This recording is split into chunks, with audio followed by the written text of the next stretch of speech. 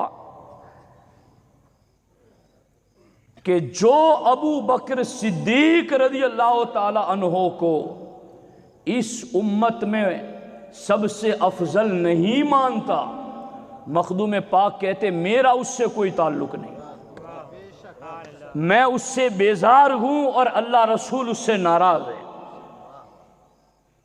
یہ مخدوم پاک نے لکھا کتاب، اور میں آگے مخدوم پاک کی ایک بات سناؤں۔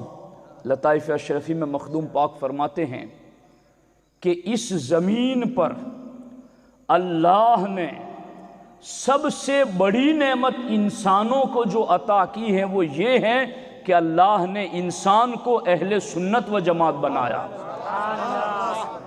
یہ مخدوم پاک کے لکھے ہوئے لفظ۔ اے سنیوں، تمہیں پتہ ہے اللہ نے تمہیں کتنی بڑی نعمت دی ہے؟ یہ مخدوم پاک لکھتے ہیں کہ اس زمین پر اللہ نے سب سے بڑی نعمت اگر کوئی دی ہے انسان کو تو وہ یہ ہے کہ اللہ نے انسان کو سنی بنایا ہے، سنی بنایا۔ اور مخدوم پاک رضی اللہ تعالیٰ عنہ نے غالباً لطائف اشرفی کے 26 یا 36ویں لطیفے میں آپ نے 72 باطل فرقوں کو گنوایا، اور مخدوم پاک فرماتے ہیں کہ اصولی 6 فرقے ہیں، روافض، خوارج وغیرہ، اور پھر ان 6 فرقوں میں سے ہر فرقے کے 12 فرقے، یوں 12 چھنگ 72، یوں 72 فرقے مخدوم پاک نے گنوائے۔ اب ہمارے لیے مسئلہ کیا ہے اس دور میں کہ کئی لوگ یہ کہتے ہیں ہاں ہم صوفی لوگ ہیں، ہم کسی کو کافر نہیں کہتے۔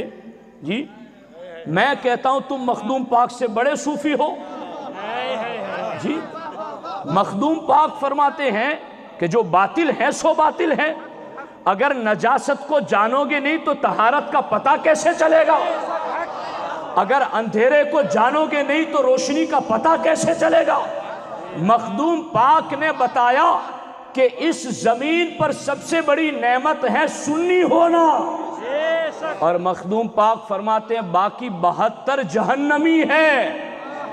اور مخدوم پاک نے لکھا، میں حالات کے مطابق بتا رہا ہوں، مخدوم پاک فرماتے ہیں کہ روافض کے 12 فرقے، اور 12 میں سے 10واں فرقہ روافض کا ہے لاعنیہ، اور مخدوم پاک فرماتے ہیں یہ لاعنیہ فرقہ وہ ہیں جو سیدنا امیر معاویہ رضی اللہ تعالیٰ عنہ کو لعن طعن کرتا ہے۔ مخدوم پاک کہتے ہیں امیر معاویہ کو لعن طعن کرنے والا سنی نہیں ہے، وہ رافضی ہیں، اور رافضیوں کا 10واں فرقہ لاعنیہ ہے۔ اب اگر کوئی آپ کے پاس تصوف اور طریقت کی بات لے کر آتا ہے اور یہ کہتا ہے کہ ہم صوفی ہیں، ہم صوفیہ کے ماننے والے گئے، تو انہیں صوفیوں کے امام مخدوم پاک کا فرمان سناؤ کہ مخدوم پاک نے ہمیں یہ بتایا ہے کہ جو امیر معاویہ پر لعن طعن کرتا ہے وہ سنی نگی، وہ رافضی ہے۔ سنی وہ ہیں جو مولا علی سے بھی پیار کرتا ہے اور ان کا احترام کرنے والے امیر معاویہ سے بھی پیار کرتا ہے۔ مخدوم پاک کے نام سے دونوں قسم کے شیطان جلتے ہیں، ظاہری باطینی ہر قسم کے۔ میں ابھی گلبرگہ شریف جا رہا تھا تو ایک اسی قسم کے بندے سے ملاقات ہو گئی، تو انہوں نے مجھے کہا کہ ہم تو صوفیہ کے ماننے والے ہیں، اس لیے ہم معاذ اللہ رب العالمین معاویہ کو صحابی نہیں مانتے۔ میں نے برجستہ یک بیک ان کے سامنے کہا اگر آپ صوفیہ کے ماننے والے ہیں تو میں مخدوم پاک کو صوفیوں کا امام مانتا ہوں، آؤ ہم دونوں مخدوم پاک کی بات پر اتفاق کر لیں۔ تم کیسے انہیں صحابی نہیں مانتے جنہیں حضور نے کاتب وحی بنایا؟ جی اور کچھ لوگ اس پر بھی یہ کہتے ہیں کہ انہیں وحی الہی کا کاتب نہیں بنایا تھا، انہیں خط لکھنے کے لیے حضور نے رکھا تھا جی۔ تو میں کہتا ہوں چلو حضور کا خط لکھنا بھی تو کوئی معمولی بات ہے۔ میں بتاؤں آپ کو یہ کتنی اہم چیز ہے۔ حضرت عمر فاروق اعظم کے دور خلافت میں حضرت ابو موسیٰ اشعری رضی اللہ تعالیٰ عنہ، جو حضرت مولا علی کے معتمد ہیں، ابو موسیٰ اشعری رضی اللہ تعالیٰ عنہ کسی علاقے کے گورنر تھے۔ حضرت عمر نے وہاں کا رجسٹر حساب کتاب کا منگوایا اور مسجد میں بیٹھ کر حساب کتاب چیک کر رہے تھے حضرت عمر۔ تو حضرت عمر نے دیکھا کہ رجسٹر میں حساب کتاب بہت اچھے طریقے پر لکھا ہوا ہے۔ تو حضرت عمر نے کہا کہ یہ کس نے لکھا ہے؟ کہا یہ ہمارے منشی نے لکھا ہے۔ کہا اس کو بلاؤ۔ حضرت عمر نے کہا اس کو بلاؤ مسجد میں، یہ کس نے لکھا ہے؟ بہت اچھا لکھا ہے۔ تو حضرت ابو موسیٰ اشعری رضی اللہ تعالیٰ عنہ نے کہا حضرت وہ مسجد میں نہیں آ سکتا۔ حضرت عمر نے کہا وہ جنوبی ہے کیا؟ وہ جنابت کی حالت میں، وہ ناپاکی کی حالت میں کیا مسجد میں نہیں آ سکتا؟ کیوں نہیں آ سکتا مسجد میں؟ کہا حضور وہ مسلمان نہیں ہے، وہ عیسائی ہے۔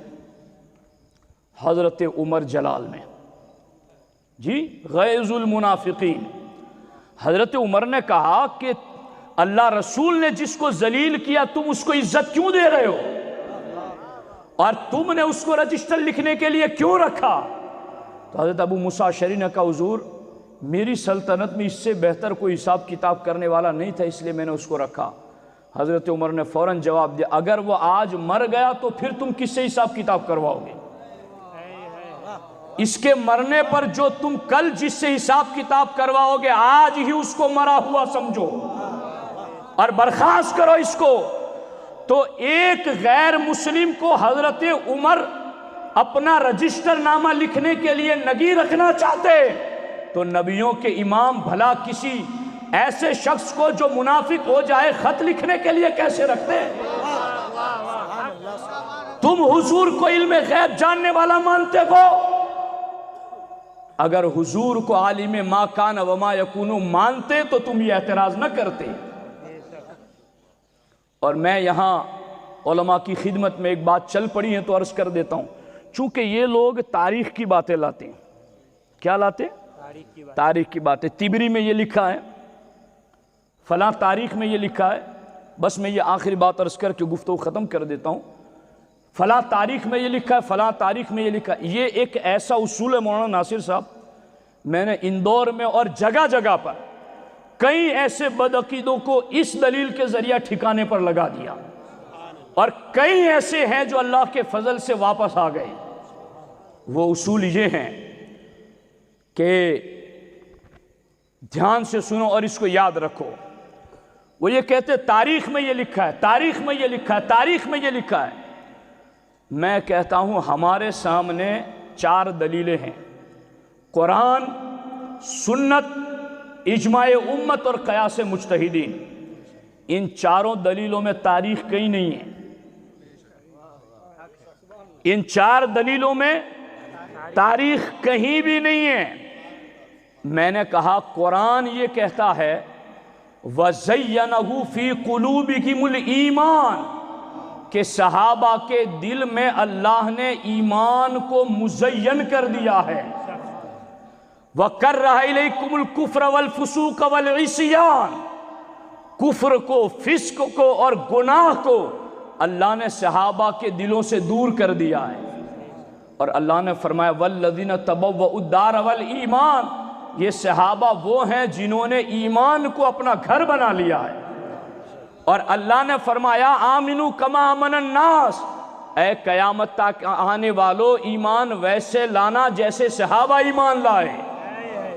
تو صحابہ کو معیار ایمان بنایا، صحابہ کے دلوں میں اللہ نے ایمان کو بسایا، صحابہ نے ایمان کو اپنا گھر بنایا، صحابہ کے دلوں سے کفر، نفاق اور فسق و فجور کو اللہ نے دور کر دیا۔ تو اب قرآن تو یہ کہتا ہے کہ سارے صحابہ جنتی، سارے صحابہ ایمان والے۔ اب ادھر کوئی تاریخ لے کر آتا ہے تو ہمیں تاریخ کا پابند نہیں کیا گیا، ہمیں قرآن کا پابند رکھا گیا ہے۔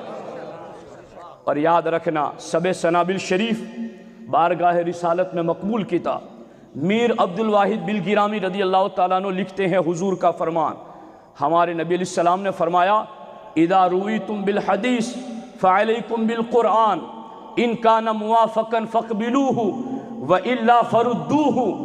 اللہ کے رسول علیہ السلام نے فرمایا خود کہ جب تمہارے سامنے کوئی میری حدیث لے کر آئے فعلیکم بالقرآن، تو اس حدیث کو قرآن پر پرکھنا، قرآن کے سامنے رکھنا۔ ان کان موافقاً، اگر وہ میری بات کہہ کر لانے والا جو بات تمہیں بتائے اگر وہ قرآن کے موافق ہو تو قبول کرنا، اور قرآن کے موافق نہ ہو وَإِلَّا فَرُدُّوهُ، تو تم اسے رد کر دینا۔ اب سرکار تو یہ کہہ کر کے گئے کہ میری حدیث اگر کوئی لے کر آئے اور قرآن سے ٹکرائے تو میری حدیث کو جو کہے کہ یہ حضور کا فرمان ہے اسے بھی چھوڑ دینا۔ تو جب حضور کی حدیث چھوڑنے کا قرآن کے مقابلے میں حضور خود بتا کر گئے ہیں تو قرآن کے مقابلے میں تاریخ کی کیا حیثیت ہے؟ قرآن کے مقابلے میں تاریخ کی کیا حیثیت ہے؟ اس لیے اگر سیدنا امیر معاویہ کے حوالے سے مخدوم پاک نے جو کچھ لکھا ہے اسے ہم ولیوں کے شہنشاہ کی بات سمجھتے ہوئے سر آنکھوں پر تسلیم کرتے ہیں، اور وہ صوفیوں کے امام کی بات ہے۔ لیکن اگر کوئی دلیل کے میدان میں بات ماننا چاہے اور تبری وغیرہ کی روایات لائے تاریخ کی، تو ہم کہیں گے کہ جب قرآن سے حدیث ٹکرائے تو حدیث چھوڑنے کا حکم ہے، تو پھر تاریخ کی تو کوئی گنجائش ہی نہیں رہتی ہے۔ اس لیے قرآن نے جب کہا سارے صحابہ جنتی ہیں تو ہر سنی مانتا ہے ہر صحابی جنتی ہے۔ اس لیے ساتھیو یہ مخدوم پاک کے بتائے ہوئے عقائد ہیں، اور اس پر مزید چند باتیں ہیں، مگر اب میری بھی قوت گویائی جواب دے رہی ہیں، اور مجھے فجر کے بعد پھر ایک جگہ اور بیان کرنا ہے، اور پھر آگے بھی ہمارے کچھ معمولات ہیں، اس لیے میں اسی پر گفتگو کو ختم کر رہا ہوں۔ اللہ رب العزت کی بارگاہ میں دعا ہے رب ذوالجلال ہم سب کو ان ولیوں کے فیضان سے مالا مال فرمائے۔